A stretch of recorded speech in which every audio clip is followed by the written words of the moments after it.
First of all, it's all foggy. Second not of all, foggy. yes, it is. And second of all, it's all good. Where I am, it's bad. Yes, it should be here. I know, but I didn't have time to set it up yet. So anyhow, we're just gonna go as it is. All right, let's go live. Setting it up, and we are now going live, and we're live. Woohoo! Once again, back 6 p.m. or 6:02, Friday, April 24th, day 36 of the LashCast lockdown, guys. Hey, is it Chels? Crazy. Chels 24. Chels 24. Thanks for being the very first into the room. Thank you for being the first. And there you can see the pig just a tiny bit in the background.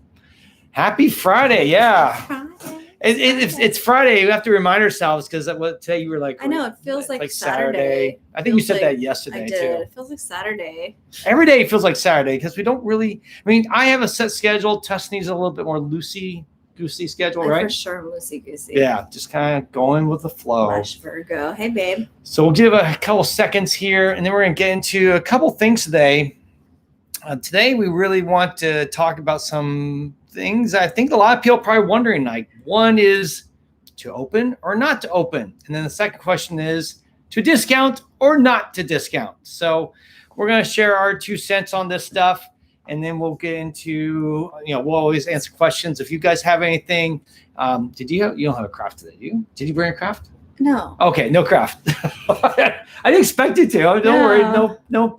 I mean, it's been 36 days. I mean, that's hard to believe. It's been 36 days since we shut down. I know some people it's been 40 days. Some people maybe a little less, maybe 30 days. Whatever it's been a month. And that is a long time not to be generating revenue, right? And not to work and not have any set schedule. And it's definitely a little strange, a little surreal for all of us. So I'm aiming the camera over here. And I guess it's going to be a slow Friday. Look at this. Well, this morning I spent most of my time, in the past couple of days, I did Lash Affairs program, their educational course, which was really good. And I spent some time talking to Janelle about it. And trying to give some feedback and stuff like that, things that we thought were great, and Tussanee sharing some of her information and I guess knowledge and all that. So that was very cool. Meet with our minds. Yeah, it was just great to brainstorm and talk and all that because we're like everyone else is probably thinking, what can I do online now? And we're in the same camp. And if you're not there, then I'm sure you're just in denial. So I'm sure we're all thinking, how can I make money other ways? Yeah. I mean, there's got to be more than one way now to make money. And so it's very normal to be thinking that. And that's okay. So we've been there. We already had plans moving that direction. But now, of course, they've been sped up some more. And we will be in the coming months, or hopefully next 2 months, sharing at least some ideas of what we hope to be doing soon. But also, what you're taking a new class right now. What's your other class you just started doing? It's Lash Happy. I'm part of the beta testers group. I'm so excited. Yeah, we're probably a few months late. Yeah.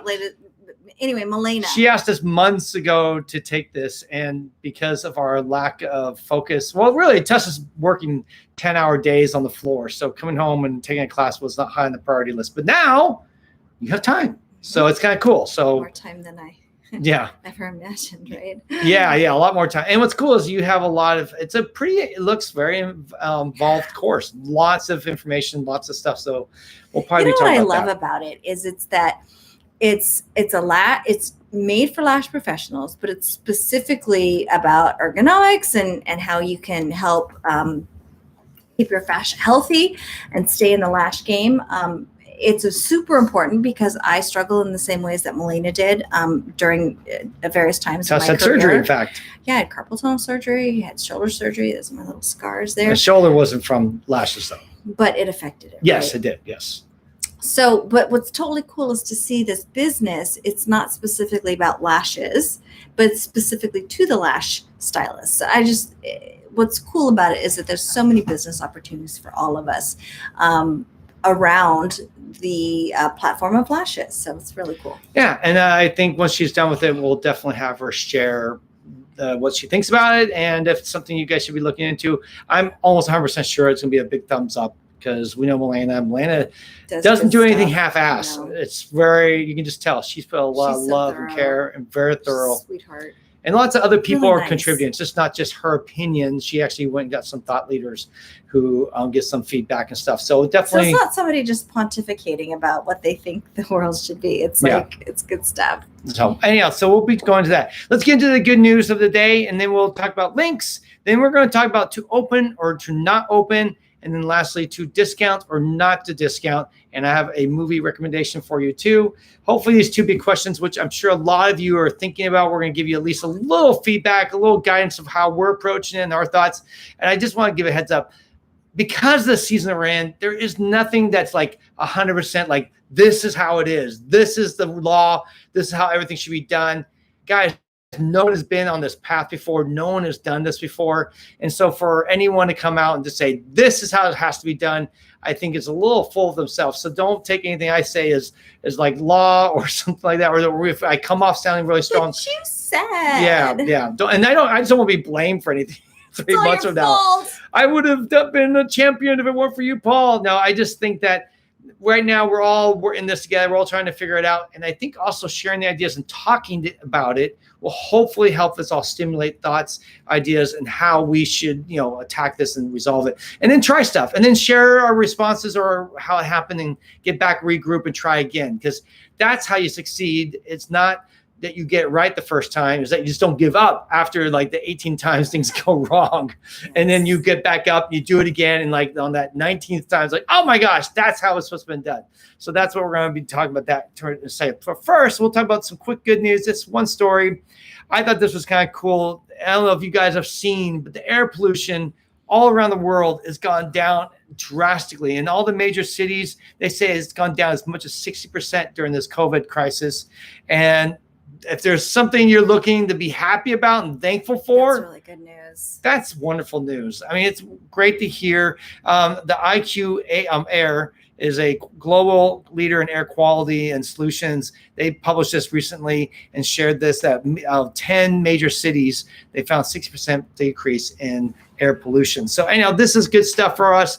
At least we're breathing a little better. LA actually was really good. And then this last few days, they said the air pollution quality went through the roof. So I don't know, maybe people, because it's sunny again, got in their cars and at least are driving around, even though they can't go anywhere, at least driving around and enjoying the sun. I don't know. But that said, the pollution quality in LA, not as so great, but that's life. A quick review of some important links for you guys to get from our Instagram page. We have a thing called Grant Watch. It's a website where you can look and apply for grants or links to grants that you could get for your business, your salon right now. So I would highly recommend looking at that. There's also a COVID-19 financial relief resource guide from Duke University. They've went through and went by city and state and counties and list out links to all these different places where you can get financial help and resources. So you definitely want to check that out. If you're still looking, like maybe you didn't get the PPP, even though the new one just got, I believe, was it signed today? I don't know if it was signed by Trump, but I know it was definitely approved by both houses. So that money is coming very soon. And just another tip, if you didn't hear us before, definitely go and just sign up now. Like if you didn't already have it done, just get that paperwork in now, because they're just collecting paperwork right now. And even if they can't process it, the sooner you get that in, the quicker you'll get into that list.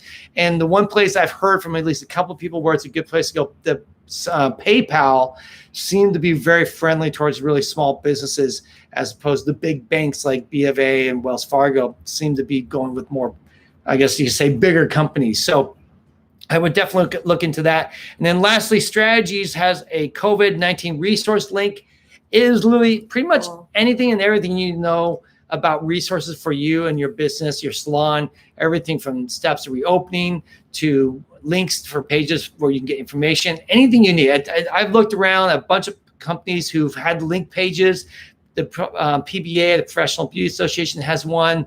And I saw Sola Salons had one. There's a bunch of them have them, but I really like Strategies the best. So that's the one we have the link for. So check that out.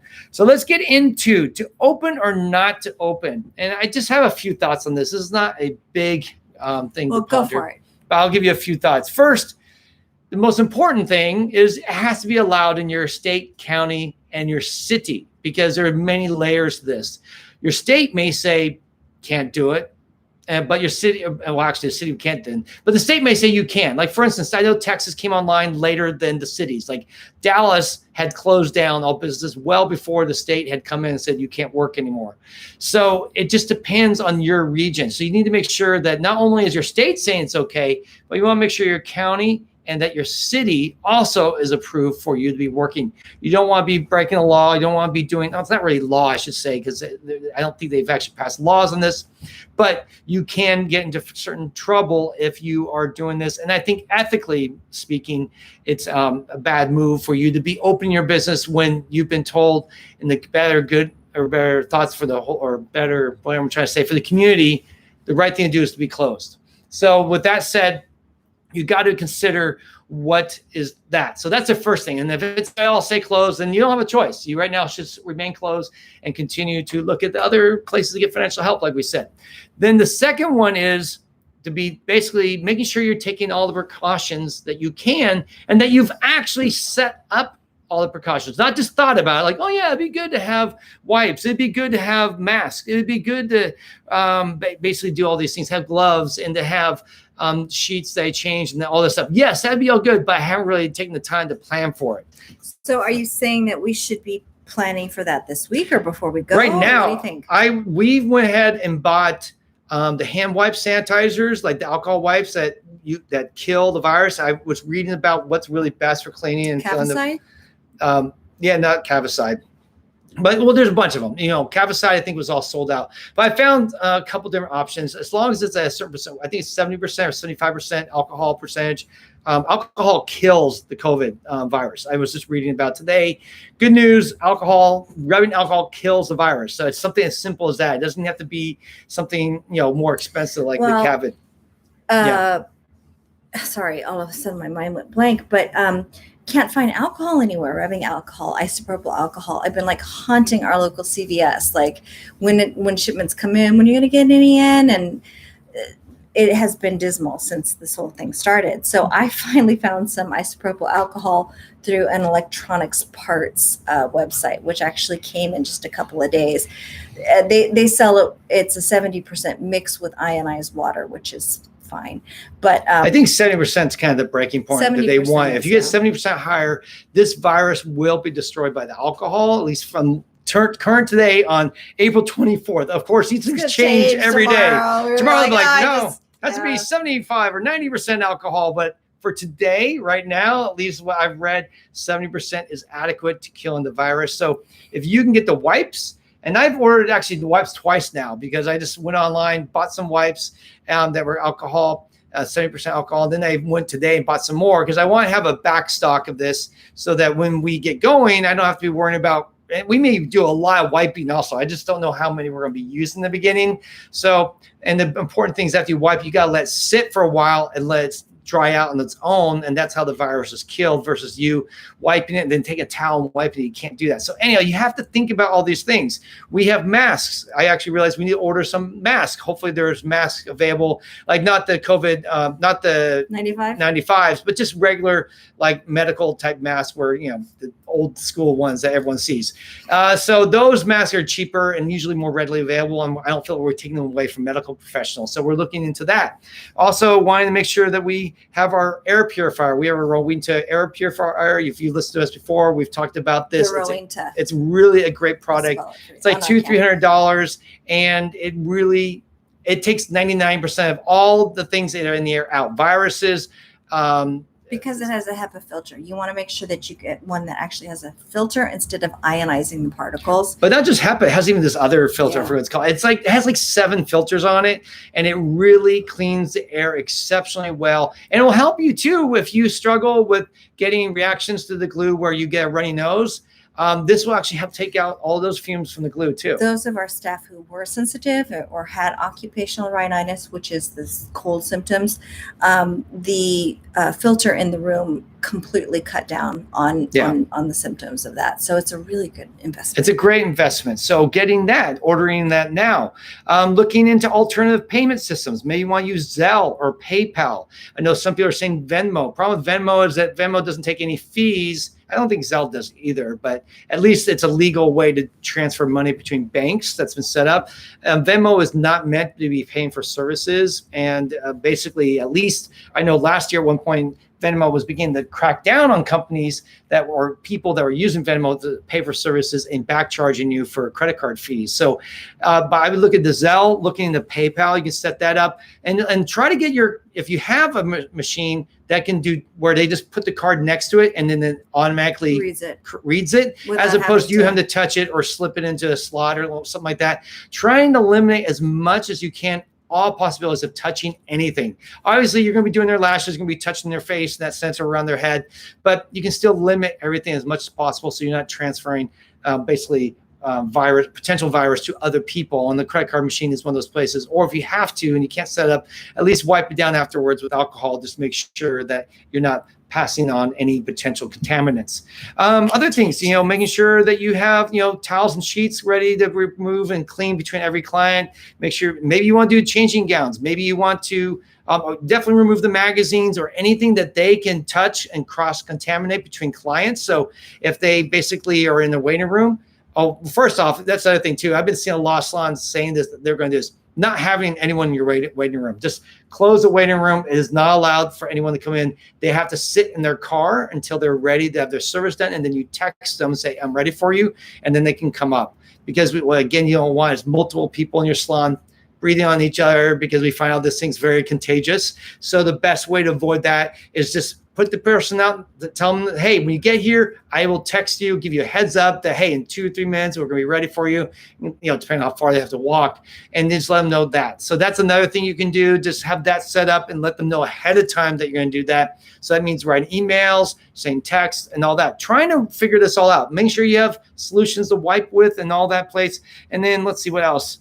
Oh gosh, there are a bunch of other things, but that all said, that should give you a good idea. There's a lot to still figure out, right? It's not just something open tomorrow, back to business as usual. Like you need to sit down and think about how this is all going to happen, how it's all going to play out, and then really make sure you set up the systems and that you communicate this to your guests. So you should send an email out.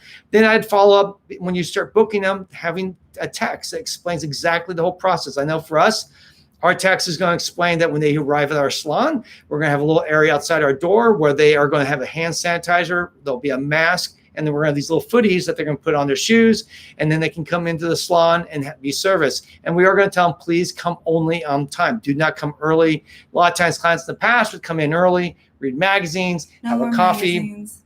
All that stuff's gone. So right now, the only thing we're providing are the best lashes in the world.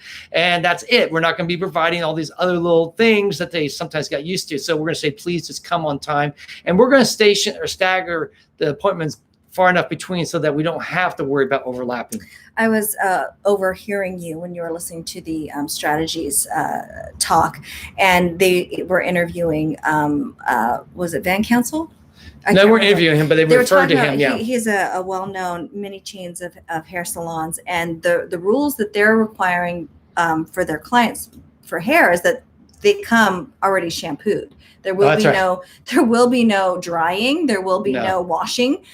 So, and it's not going to be like this forever. They're stressing that so that people don't freak out. But in order to get the most people in and out and to have a least amount of contagion or cross contamination, that they're requiring this. So it's going to be, it's going to be different. It's going to be different. People are going to be used to it. I mean, not used to it. They'll get used to it because everybody else is going to be doing this. Wait, you're going to be calming their fears the more you do. All right. So you're not going to be playing into fear by saying, hey guys, we have all this stuff we set up to protect you and take care of you. I mean, well, that's the other thing. We're going to do temperature checks when people first walk in. We still haven't gotten our thing in the mail, but as soon as it gets here, hopefully it works. And we get in time, we're going to do a temperature check just to make sure that at least no one with a fever comes in. Not everyone who has COVID has a fever. In fact, Tussanee, one of her closest friends, had COVID, and she's fine now. But she didn't have a fever at all. So. No. She and her daughter got it, and her husband did. Her husband was asymptomatic, Yeah. but she didn't get a fever. Yeah, she can get a fever. So it's different. So it's not like 100% guarantee someone walks in with no fever and you're somehow safe. There are a lot of people, as we're finding out now, that carry this virus had no symptoms whatsoever, and there's no way to really stop that. So all you can do your best is minimize the amount of contact that happens while in your salon. So that means obviously doing all the things we just said we're going to do, and communicating. Over communicate, by the way. Whenever you communicate, whether you have staff or your clients, don't think that just one communication is done and you can walk out and you're fully off the hook. You need to find multiple ways. So for instance, doing the email, then when you book them, tell them over the phone. If you call them, I suggest rebooking everyone via phone. I know it's more time consuming, but it's going to be better and you're going to be more effective, I think, in finding ways to move things around. And also that they want to hear from you, and it shows that you care. Then follow up with the email that you pre-make, and you just maybe change in the times, and you send them the email saying, by the way, here are some of the practices where you're doing to make ensure your stay is safe and all that, and just come up with a full system. But write those now, get that all done now. The dates can change. You're like, hey, we're opening in 1 week, we're opening in 2 weeks, we're opening in 3 weeks, whatever it is, the dates can change, but the system can be put in place so that you're ready to go. Start thinking about that now. Yeah, and not just think, do. Like, put this on the calendar. Have this done by Monday. Have the email done by Tuesday. Have the text done by Wednesday. That way you kind of pace yourself. You have to get all done in one day. You could, but you can at least have targets to have each of these steps done so that when you're ready to go, you're ready to go, and you're not caught trying at the last second, run around, order stuff and all that. Order stuff now, get your supplies now if you haven't already, get all these things in line so that, 2-3 weeks, whatever it is, you're ready to roll, ready to start making money. And I think you're going to earn a lot of points from your clients. So the next thing to decide when you're trying to decide to open. So first, you got to be allowed to, like the city, state, county, all that says cool. Next, you've taken all the precautions, you prepared, you've actually set yourself up with all the systems, and that you feel like I have done the best that you can. So you don't feel any guilt, right? Because it's not, it's not going to be like all of us are going to do lashes and no one's going to get sick. At some point, someone's going to get sick, and you want to know that, hey, I did everything possible. So if you get that call, you can at least not feel like I'm a horrible person because I was careless or didn't do my best. So I was talking to my girlfriend. She doesn't live in California. She lives in Colorado. And she said, she's like, she was explaining that her neighbor got sick. And she's like, I'm pretty sure that we gave it to her, and they're trying to figure out. She's like, I'm pretty sure it was the dog, because they just got a dog and the dog goes crazy for everyone's got long hair. And she's just like, can't figure out how, but she's like been riddled with guilt because she's like, I am positive we gave our neighbor this. And she's like, it just feels awful. She's like, I'm almost better. It's just that every now and then she gets into these coughing fits, and she's like mortified to be like out in public somewhere coughing with everyone looking at her. So anyway, I just say that to say that it is a guilty feeling if you feel like you've infected somebody. And that's a sleepover. Perfect segue into the last thing to think about. And it's now comes down to personal choice. Just because your state says you should open doesn't necessarily mean you should open. If you feel like I do not feel safe, I do not feel like it's a right way to the right thing for my clients. I have a lot of elderly clients like we do. And you feel like you're potentially risking their lives by having to come in. Well, then don't open. Like, you have to have a conscience. You have to make your own decisions. Everyone is different, and you don't have to feel pressure to open just because everyone else is. I know some people financially, it's not a choice, and that's okay too, by the way. You have to eat, you have to pay your bills, and a lot of people are going to be suffering financially and in other ways that can struggle with their health, where it's mental health, where it's eating, like food, all those things can be a big problem because you're closed for 2 months, 3 months, and all of a sudden you have nothing to take care of your family. Maybe the government dropped the ball on you and you didn't get any of the financial assistance. And all of a sudden you're wondering, like, how am I going to get by? So I get it. If you have to, you have to. And by the way, I don't think there's any right or wrong in this. This is uncharted territory. None of us have ever been here. We don't know exactly all the details about what's happening. The numbers of the virus go up and down, where it's super contagious, but it's not as deadly as we thought. Now it's more deadly and maybe not as contagious. Now the virus can last for this long, but now it's this long. There's it changes almost every day. And so we do the best with the information that we can have and be the most responsible that we can with that time and make our decisions and go with it. So I think so that's our 2 cents. It's a personal choice. I would not blame anyone who says, well, I went and did it because they said it was okay. And I was prepared. I did all the stuff. I really made sure we had high sanitation standards, and we opened and we took care of our clients. I'll be like, that's all good. Gloss Eyelash Studio poses a very good question. She asks, do you think that we should rewrite a new consent form? That's a very good question, because in fact, I was talking to Tuss today saying, here's the thing that's going to possibly happen. And this is where the lawyers can come in and kind of make a mess of things. But what if you open your salon and it's illegal, like you're allowed to, but you do pass on and someone gets sick, and worse, someone actually dies because they come to your salon. Will they be able to take that and pin that on the person who passed on the disease? Well, I think that what we should for sure avoid doing is avoid guarantees. Like, there is no way that you're going to get sick if you come to my salon. Yeah. I've seen other people posting this in the very beginning when they were ordering products. Some people were making claims like, there is no way you could possibly get sick from ordering from us because of the precautions that they were taking. But why open yourself up to that liability? Yeah. I would not claim that they would not get sick. I mean, it's a risk of going out. Living is a risk. Going out, there's risks to it. So I wouldn't make any claims like coming to my salon, I guarantee that I sanitize perfectly every time and that you will not get sick, because you can't. You can't. But you can say, I'm doing everything that I can that's humanly possible to prevent contagion, to prevent transfer. These are the policies and these are the things that I'm going to be doing for you, but don't make a guarantee on it. I don't know if you have to change the consent form. I mean, because the truth is that then we would have to do this for the flu, and we have to do it for every other possible disease. I think as long as you're sharing what you're doing and be transparent, like these are all the steps we're doing to take care of you and to protect you, of course, you're always at your own risk. But at the end, but I don't think I didn't say, oh, please sign this form saying that you're not responsible if you die under my care. It's like, now, let me just tell you something about that. I still have a lot of attorneys, a lot of from the city attorney's office and the district attorney's office. And one of them, who actually became a judge, she told me what she used to do when she was signing a consent form for arbitration or whatever. What she would sign, it looked like she was signing her name, but she would write "do not consent" on there. Okay, so just a little sidebar. If you have something where you are requiring their consent, I want you to take your eyes and verify it's a signature and a date instead of the words "do not consent" or something like that, just so that you're aware of what the client is putting out there or not, just so FYI. You're saying that they should write "do not consent"? No, I'm saying you can do whatever you want. You can sign your name if you consent. You can sign "do not agree" or "do not consent" if you don't. Okay. But some people do that. So if you require their consent, I want you to visually look at and make sure that they've actually signed it with their signature, instead of saying something like "do not consent," right? Okay.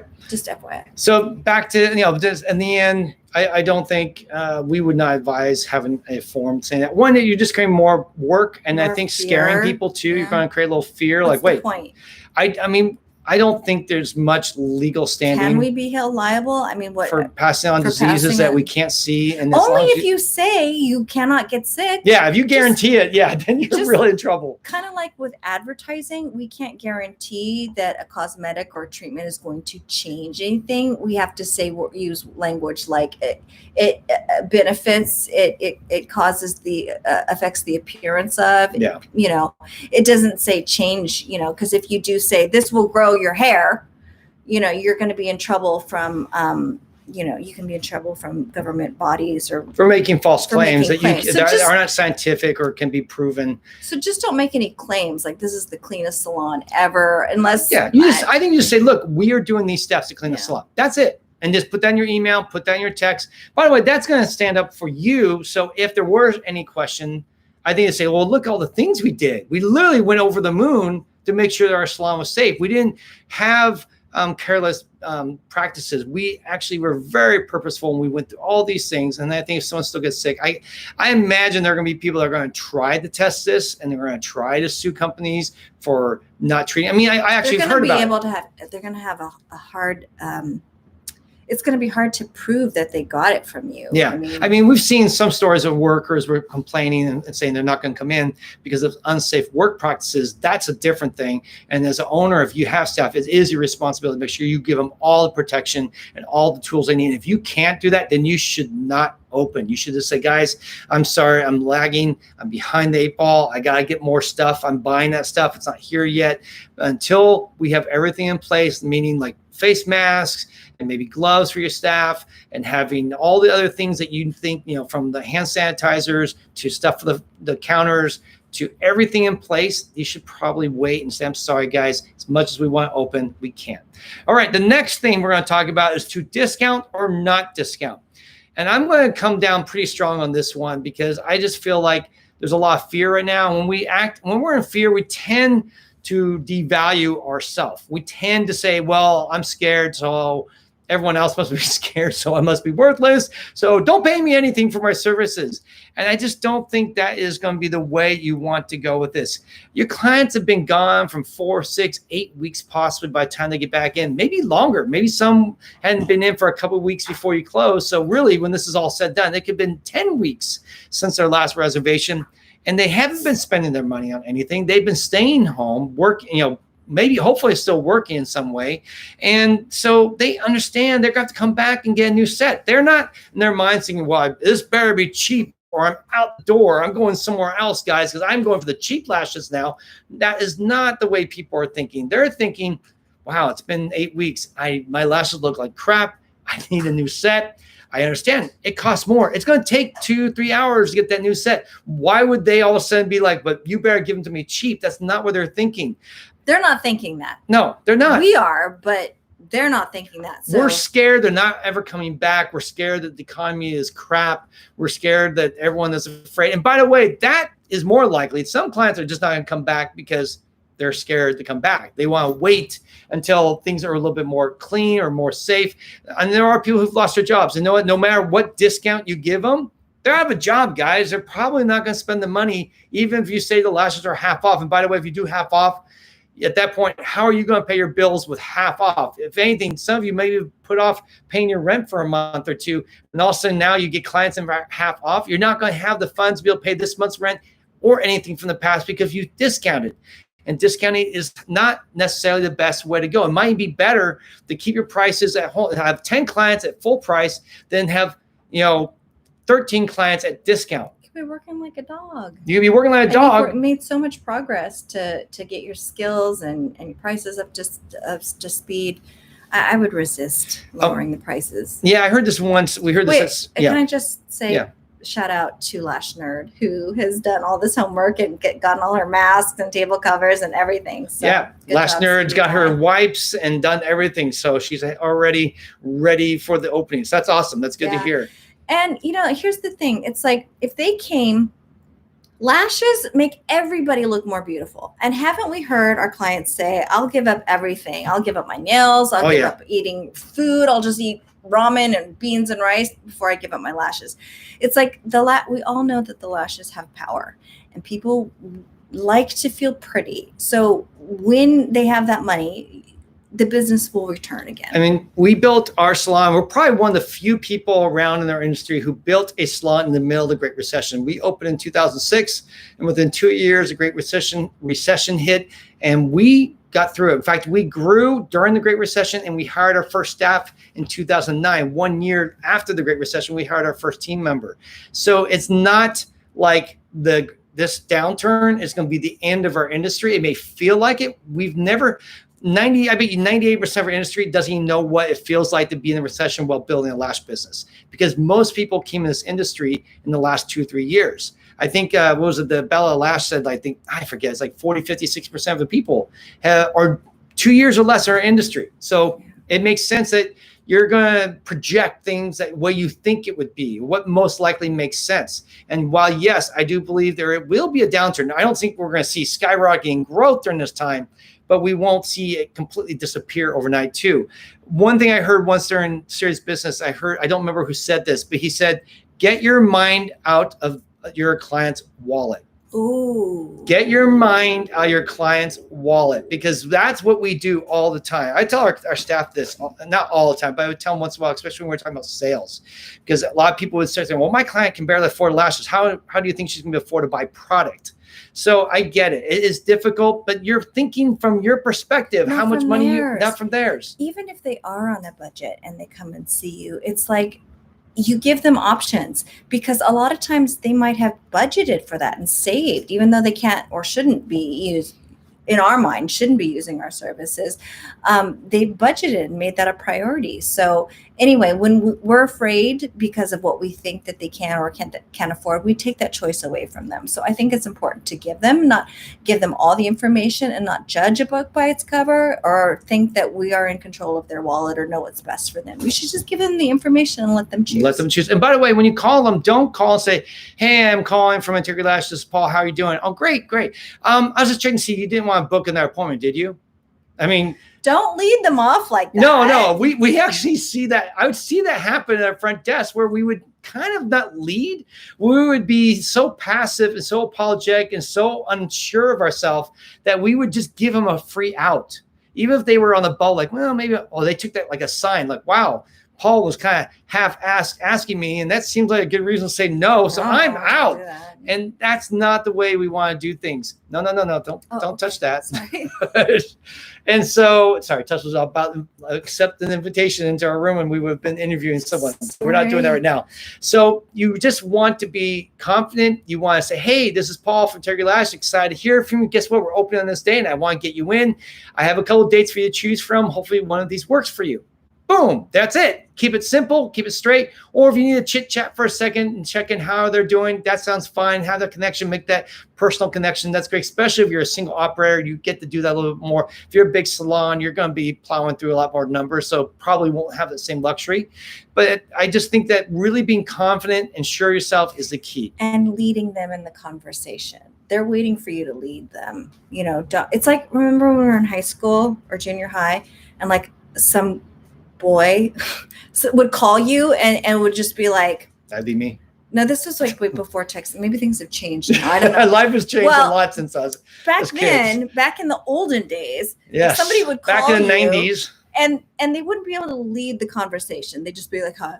Hey, I was just calling to say hi. And then you'd have to lead the conversation. It's so frustrating, right? That has never been my problem. No, it's not. It's fun. But what I'm trying to say is that don't be that person. If you're calling them, you have a goal to get them in the books. Just move to that goal immediately. Of course, have small talk, but don't wait for them to be the ones to say, so what can I do for you? And waiting for. Yeah. And Lashner just jumped in here and said, want to recession-proof your schedule, be okay with slow and steady, embrace for full books down the road. Yes. If you're booked to the gills, great. If you're slow, it's okay. Build those relationships solid. Very good advice. Yeah, it's going to take time, and it may take time to get back to normal. And by the way, if you weren't busy beforehand, don't expect to open up and be busy now. That would be silly. You're just going to have to get back to work. And this is where becoming a better marketer is really important, because you're going to have to get your message out there and find ways to do it. That means getting a website. That means learning how to do emails. That means learning how to communicate through social media and get your Yelp page fully done, and using different methods, getting business cards out there and meeting with people. So we'll talk about that another time later. One thing too, I want to encourage you guys with this little quick story. Back in 2013, we basically had a walkout. A lot of the gals left. A lot of our clients were leaving, but we had just raised our prices, and we went from $80 to $85 a fill. And that felt like a big increase at the time. It's not. It's really small. But everybody had gone, and we were tempted to be like, should we lower our prices? Because everybody else did. Actually, we went to 95. We went from I'm sorry. We went from $80 to $95. That's right. And they all left. And so they lowered their prices. Like, yeah. They're like, we're going to take all these clients away. And so the temptation for us at the time was to match that and say, well, if their prices are 80, we should go back to 80. And we chose not to. And then thankfully, you know what? It was the right decision to do. While, yes, we did lose a lot of clients because we were not set up. Our systems weren't in place. We didn't really have good connections with our clients. They were following the stylist, not the salon. Yeah. And that was because Our we fault. as management didn't have our hands on them throughout that whole We didn't experience. build good connections So with we them. made changes. And so now, or before we closed, people had a relationship with the salon and with us. So even if the stylist left, they would still stay because I think we lost 70% in 2013. And after that point on, whenever someone left, we lost maybe 10 to 20%. That was it. When any client and team member left, they would take maybe at max 20% of the clients, except for one person who left, and we literally gave her all of the clients. So that was not a big deal. It might be easier. I know it is easier as a single practitioner if you want to grow your business to be more hands off with your staff. And that's the biggest mistake that I made when I first started, because I was looking for people who are complete go-getters and have that ability to just be a star without much training or much intervention from my part. But what happened was that there was none of my DNA or the salon's DNA in that relationship with the client. So when the stylist left, people are like, why? Of course I'm going to follow you. You're my girl. So anyway, it seems like an easier thing to do because you don't have to handhold as much or train or invest. But long term, for your business and the security of it, it's really better to invest a little bit into those relationships so that the clients will relate to. And we won't go to that now. That's a whole other episode there. And there's a lot you can do. And just saying this, I think it's going to be a little, not give you a lot of information. There's so much you can do to build loyalty to your company. And that comes from, I would say, Strategy's team-based culture model. And it's a totally different way of doing business. Can't explain it right now. If you want to, go to one of our former episodes, just look at team-based pay and episode, and you'll see that's how you build a salon that will give you the loyalty where people will stay with you versus bouncing around and going to anyone they feel like because you built someone else's business. So Nelcaz asks, how many employees left in 2013? We had a total, we had 7, 8, 9. I think we lost 4. Let me think. 5 or 6 people. I think we lost over a period of like 3 or 4 months, and then we basically had brought in some people part-time and all that, and we had went from having I think 7 or 8 full-time people, and by the time January, that like 8-9 months later, we were down to Tussanee, who then got injured, and then we had 3 other people working, and 2 of them were part-time. So we had 1 full-time, 2 part-time, and Tussanee couldn't work because she got injured. Those were dark days. Those were dark days. We went from doing like $70,000 a month in business, and we dropped down to like $25,000, $30,000. And that was with Tussanee working like 12-hour days, 6 days a week, even sometimes Sundays. That was a trial that I do not want to repeat. Yeah, no, that was hard. But anyhow, that said, we raised our prices and we kept them even in despite the fact clients were leaving at that time. And then another time, I just want to share in 2015 and 16, we doubled our rates. We went from being basically around 40, 45 an hour. When you add it up, we had all our appointments at one point were like 2 hours, and we're paying like $85, $95 an hour. So it was only like 40 some bucks for a service. And that was way too low. So over the period of time, we raised it and got it up to being $82 or $81, I think, an hour. And that took us 4 prices increases over a period of like 24 months. So 2 years. So every 6 months, we bumped it up another 10, 15 bucks. And we did that over a period of 2 years. And you would think everyone would left. You would have thought everyone's gone. No, we lost maybe 5, 10% of our clients during that time, just doubling our prices. So I say both these stories to you to let you know that while you're tempted right now to lower your prices and just go bottom of the barrel and just to get them back in, even though you know they all want back in, that's probably not the best strategy. That's probably not the best strategy. And so basically this is another way to look at it. By the way, let me see. There was one other thing. By the way, I was going to say, if you think lowering your prices, I think I said this earlier, is going to keep them and they lost their job or there's a bad downturn in the economy and you think somehow lowering your prices is going to be the way to keep them, that's not. Prices are relative. People don't think about price. They think about value. That's what they care most about. And if they feel like they're getting the most value from you, they're going to stay and they'll pay whatever it takes. We've paid for things that we really never should have paid for at times because there's way too much money. It's like, but this was so much better. So we decided to go with it. We weren't looking for the cheapest deal. We were looking for the best deal. And the best deal often means paying a lot more. So don't worry about that stuff. Keep your prices up.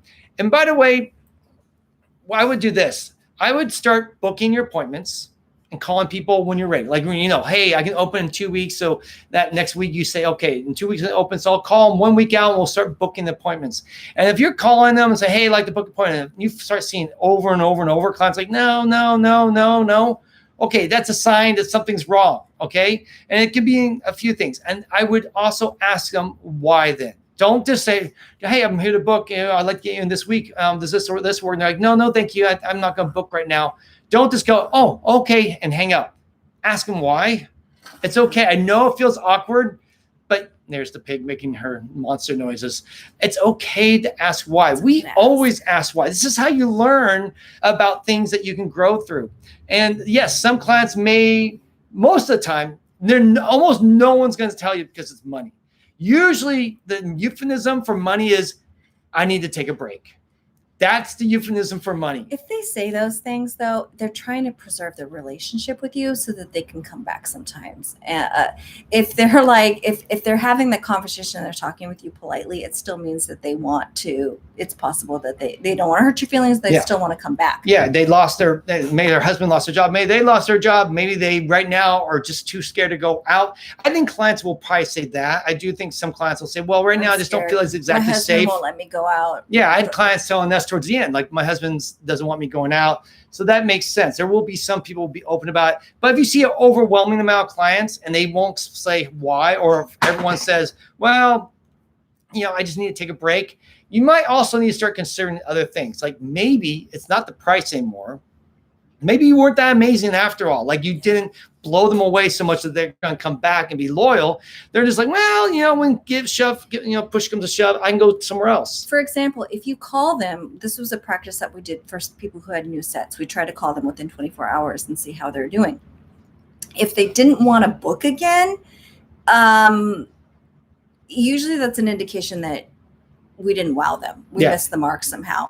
So, the biggest indication is their willingness to rebook. Now they'll tell you, oh, I don't have my schedule yet. But if you follow up with that and they still don't have the schedule, or they don't answer the phone, you might want to ask, did I miss the mark? Was there something that I could have done differently? If you demonstrate your willingness to work with them about it, it might be giving them a free touch-up or something like that. They may be more likely to tell you, so that you really get to the bottom of that question, like what was it that I didn't do or I missed, so that you can keep them.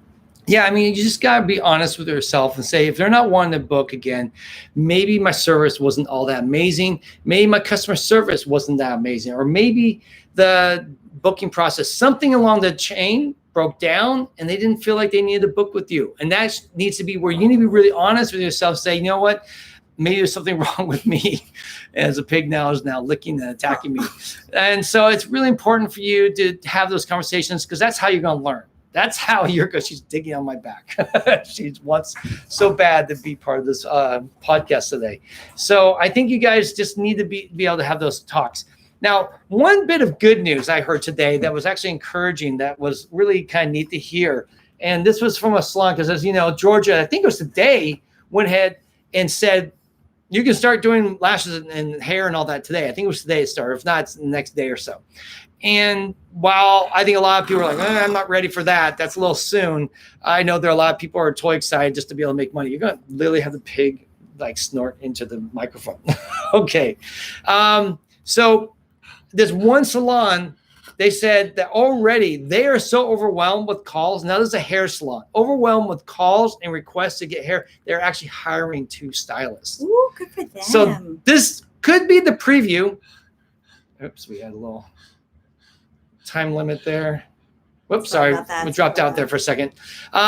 It could be we have a little bit, this could be a preview. Maybe all this fear about no one wanting to come in isn't much to do about nothing. We won't know until it comes, and we may not be opening in, for another 4 weeks, and maybe Georgia will be closing in another week because they opened too soon. We don't know. That's why this is kind of a weird time, because there's no exact roadmap that says do this, then that. But at least as Yeah, someone's asking, is anyone else having a live breakout? Sorry, Yes. we had a bad connection, so it paused. It did pause there for a second, but hopefully you guys can see us now. So anyhow, that all said, that we'll see. We'll just have to wait and see. That was the first sign of hope that I saw that was in the positive direction. Like, oh wow, this is not as bad as it looked like. So let's get back to some comments, and then by the way, as far as discounting and actually doing a discount and how to discount, we're not going to do that today. We're going to talk about that next week. I do want to talk about discounting because I still feel like there's some people out there going, well, I still need a discount. I just feel like it. And you're just going to ignore all our calls to go full price and just go forward and not live in fear. But I get it. It's scary out there. We're scared. Everyone's scared. And we're all trying to figure this out. And we may have trigger fingers and just say, no, let's just cut the prices and get to the chase. Okay. At least you'll get the client in, and God willing, after one discount, they'll be full price again and you'll get through this change. A couple of things that were brought out here. Glossy Eyelash Studio says, reach out to your clients and ask them how they are doing. Stay connected. Yes, I think that's great advice. Staying connected. Let's see. Yes, JoJo salons are open. Last Nerd said there's usually 2 reasons. They don't want to come back, the experience or the lashes. Be okay with asking which it is and be ready to offer fixes. I always offer solutions. Yeah, always offer solutions. A girl after my own heart. Yeah, I mean, basically, the big thing to say here that we like to say when something's not right, we say, did we miss the mark? That's our favorite phrase. Did we miss the mark? Did we miss the mark? Something that we could have done better? Because it doesn't sound defensive. We're not looking to blame, and we're not sounding angry. It just sounds like we're just being kind of cool. And man, Piglet, you're just going to keep walking all over me here. So anyhow, we'll talk about next week. I really do want to talk about discounting and how to go about discounting. I'm going to try to keep it simple, guys. I mean, really in the end, it's can you afford it? I mean, if you just want to start thinking about now, can you afford to discount? You just sit down, look at your numbers, and if you don't have a budget and you don't have a planned expenses, and you don't know how much your costs are every month, then that first thing, maybe this weekend. That's the first thing that we got to fix. Yeah, you got to know what your numbers are. Work on it this weekend. Sit down and figure out what exactly are your costs. Because if you can do that, your costs are everything from being what your salary is, by the way. You cost money. Paying yourself costs money. Paying front desk, paying insurance, paying for the rent, paying for product. All that stuff has a number attached to it. And if you were just to go over the last 3 months, sit down and see what it is per month and average it out, you can figure out this weekend what your actual monthly costs are. And then if you really want to go a little extra mile, you can figure out what your per hour cost is for your open. If you're open 30 hours a week, you can divide the total hours in a month by the amount that your costs were, and then that'll give your monthly expense what your cost is per hour. So let's say for some reason you add up your total expenses, you multiply it by the amount of hours you work per week, or you add up the whole hours for the month. The better thing, just go through the whole month, figure out what you do on average per month. Let's say you work 30 hours a week, so that'd be 120 plus you have a couple usually extra days, so maybe it's 140 hours you average in a week and a month, and you divide that into the amount of your expenses. And that will tell you what your per hour cost is. Like, oh, it costs me $40 an hour to do services. And if it costs you $40 an hour to do services, then you can figure out what your pricing should be. And then more importantly, you can know how much to discount. But we'll talk about that next week. I don't know if Monday or Tuesday or Wednesday, Friday, but we'll figure out one day and sit down and try to talk about how to discount appropriately so that you can actually still make money while maybe giving people a little break. Didn't we talk about the formula for this on one of our podcasts? Do you know what we talked about it? Yeah, there is a podcast. Is it on our Facebook group? About calculating your pricing. So there is a podcast on the Facebook group? In the Facebook group. No, I don't think it's in there. I think it's just a podcast we did. There was one thing I got a little wrong, but it still should give you a basic idea of what you should do. Anyway, Lash Nerd, you've got good comments. Lots of comments. Do you want to read this one?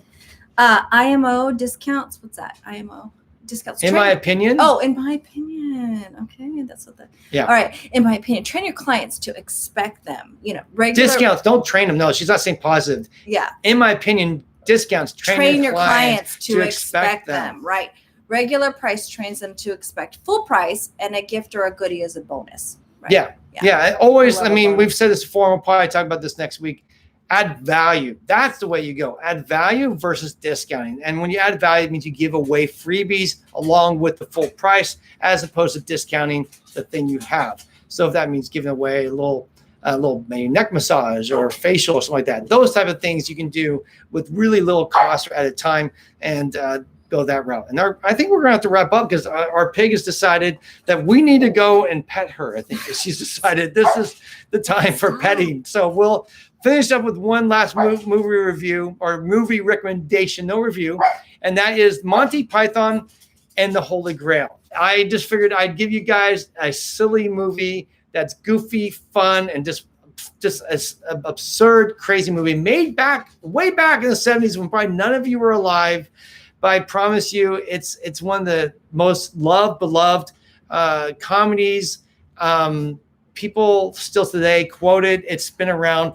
It was from a troupe called Monty Python, and Monty Python is probably forgotten by most people because unfortunately they're all like in their it's just this 70s and wacky 80s. off the wall British humor. Yes, it is shaped. Sorry guys, that was a break. Another pause there. Anyway, it's funny. It's off the wall. Yep, and it is a great movie, and I promise you, Crystal knows my thought on Monty Python. Yes, cool. Yes, you always know. She was alive. Yeah, well, I think Crystal, you're one of our contemporaries, but I know a lot of people we follow and listen to us. Amazingly, are 20 or 30 years old. They're my kids' ages. So we always say things, assuming people know, and then we'd find out later that no one knows what we're talking about. Culturally, pop culturally, that is. So anyhow, guys, hopefully you go watch that movie. Go watch it tonight. Do something fun for yourself tonight. It's the weekend. It's time to unleash a little bit, rest. In fact, I was gonna bring my champagne, have my champagne right now. Friday nights for me is my champagne night. So I'm gonna go have some champagne. And thanks, guys, as always, for watching and listening. We appreciate all your love, your support. Please share this stuff with your friends. By the way, this episode, I think we really give a lot of good value and good content. We really talked about the two big things about to open or not to open and to discount or not to discount. So hopefully, please, if you felt like this was helpful in any ways, take it, post it, let other people know about it because, we can only do so much. In fact, I'm trying not to sell too hard right now. I'm trying to just give value and help people out. And so if you guys could be our evangelists and let people know, that means a lot and get the word out. And we will be doing this again next week, Monday, Wednesday, Friday, 6 p.m. And then I will do this again. We had two people come on. We had Cheryl from Untainted Artistry and we had Shelby from LashCast Radio come online. And we really had a good time with them. I'm hoping to maybe find out a couple more people next week that you guys all love and would love to hear from. I'm actually thinking about trying to get a salon owner kind of thing together, and we'll see what we can do to help give you guys some value and hear some stories from people and what they're doing and how they're opening and how they're approaching this whole rescheduling and all that. Okay. The pig is about to go crazy and attack and kill us. So, all right, guys, love you. We'll see you again next week. Take care. Man, Piglet. What the heck is going on? She has lost her mind today. I know. What?